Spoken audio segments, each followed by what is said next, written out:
ki biz siyer sınavını Peygamber sallallahu aleyhi ve sellemin hayatını, sünnet-i seniyesini topluma tanıtmak, benimsetmek amaçlı yapıyoruz. Bu amaçla yıllardır bu siyer yarışmasını düzenlemeye çalışıyoruz. Elhamdülillah halkımızın da teveccühü var. Bunu görenler bir şekilde geliyorlar. Peygamber sallallahu aleyhi ve sellem'i anlayanlar elhamdülillah topluma değer katıyorlar. Siyer yarışmamız gereken teveccühü görüyor elhamdülillah. Bize bağlı sivil toplum kuruluşlarında veyahut da bu çalışmayı benimseyen sivil toplum kuruluşlarında bunlar anlatılıyor.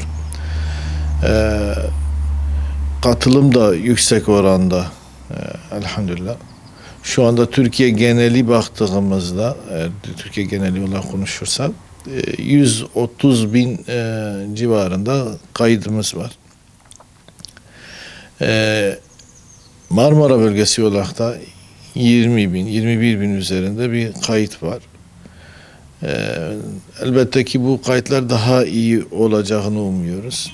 Biliyorsunuz geçen sene pandemi vardı. Pandemi daha yeniydi. Yarışmamızı online olarak düzenledik. Bu sene tabii ki rağbet daha yüksek. Rağbeti daha iyi olarak görüyoruz.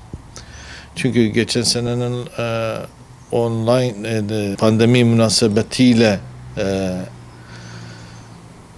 teveccüh, yani o yönde hani olur mu olmaz mı nasıl olacak diye bir tereddüt vardı ama bu sene daha iyi. Şimdi 15 tatil biliyorsunuz yaklaşıyor. Okullar tatile girecek. Bu süre bir fırsattır, yani hem kitabı okuyabilme açısından. Ayrıca Peygamber sallallahu aleyhi ve sellemi belki aile içerisinde ailece olarak da işleyebilirler aileler. Çünkü Peygamber sallallahu aleyhi ve sellem'i anlamak, bilmek zaten biliyorsunuz mühim bir şey. Ki Allah-u Teala Celle Celaluhu Peygamberimiz sallallahu aleyhi ve sellemle ilgili diyor ki Allah'ı ve ahiret gününü umanlar için peygamberden nice güzel örnekler vardır diyor. Bizim Peygamber sallallahu aleyhi ve sellem numune imtisaldir. Yegane örnektir. Allah Teala onu alemlere rahmet olarak göndermiştir.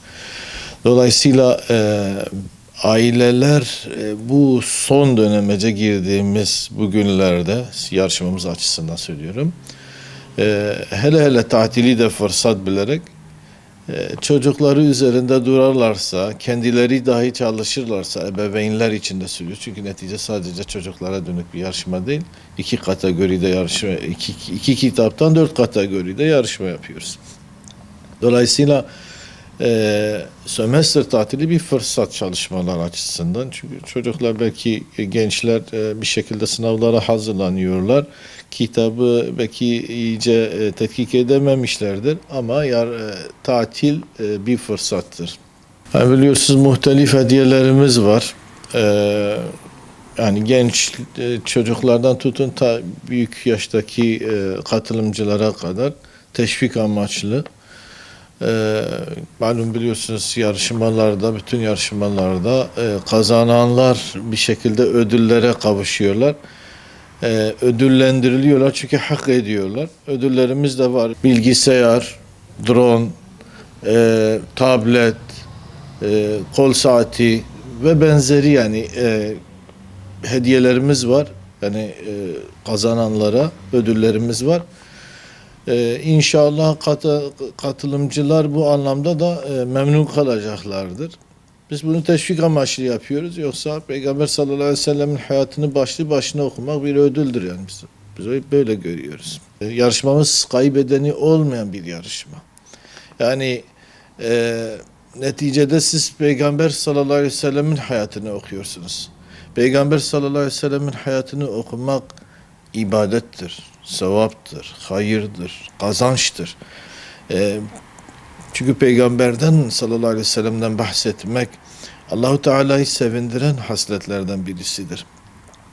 Dolayısıyla yarışmamızın kaybedeni yoktur. Ödül kazanmasa da katılımcılarımız neticede onu okuyarak bir kazanç elde etmişlerdir. Bunu böyle bilmek lazım. Katılımcılar açısından da ve de bir şekilde Müslümanım diyen bizlerin bir şekilde Peygamber sallallahu aleyhi ve sellem'in hayatıyla müştahil olması lazım. Yani meşgul olması lazım.